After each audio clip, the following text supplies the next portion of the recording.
आता प्रार्थना पूर्वक मात्र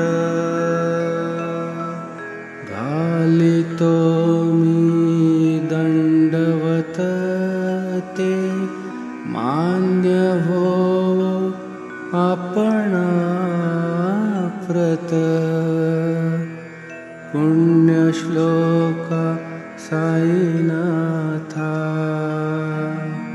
पुण्यश्लोका साईनाथा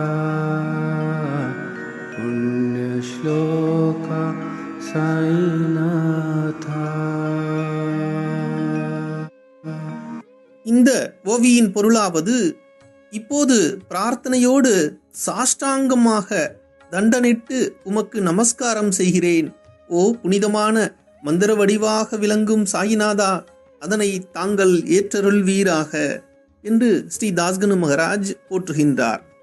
இந்த ஓவியில் தண்டவத என்று குறிப்பிடும்போது சாஷ்டாங்கமாக தண்டனிட்டு நமஸ்காரம் என்று இங்கு மொழிபெயர்க்கப்பட்டுள்ளது. அதாவது ஒரு தண்டம் என்றால் குச்சி அல்லது கம்பு, தடி என்று கூறலாம். அது கீழே விழுந்தால் எப்படி விழும்?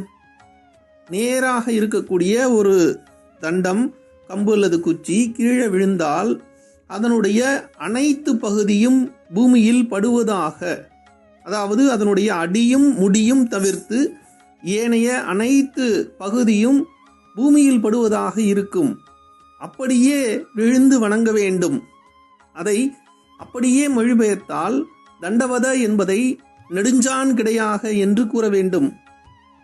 அவ்வாறு வணங்க வேண்டும் என்பதை தாஸ்கனு மகராஜ் குறிப்பிடுகின்றார். அப்பொழுது நம்முடைய 8 உறுப்புகள், அதுவே அஷ்ட அங்கங்கள் என்று சொல்லப்படுகின்றது. ஆண்களுக்காயின் 8 உறுப்புகள், பெண்களுக்காயின் 5 உறுப்புகள். பஞ்சாங்க நமஸ்காரம் தான் பெண்கள் செய்ய வேண்டும். அப்படி நம்முடைய அஷ்ட அங்கங்களும் நிலத்தில் படும் அல்லவா? எனவே அது சாஷ்டாங்கம் என்று அழைக்கப்படுகின்றது. இங்கு நமஸ்காரம் என்பதற்கு வெறுமனே வணங்குவது என்று சொல்வது பொருத்தமாக இருக்காது.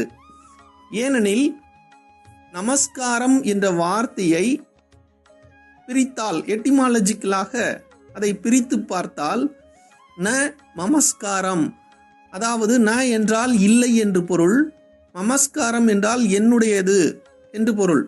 ஆக என்னுடையது ஏதுமில்லை என்ற பொருளோடு வணங்குவதே நமஸ்காரம் ஆகும். ஆக என்னுடையதென்று ஏதுமில்லை குருவே என்ற பாவத்துடன் உடலினுடைய 8 உறுப்புகளும் நிலத்தில் படுமாறு வணங்குகிறேன் என்று தாஸ்கனு மகராஜ் நமக்கு உணர்த்துகின்றார். ஜெய் சாய்ராம்.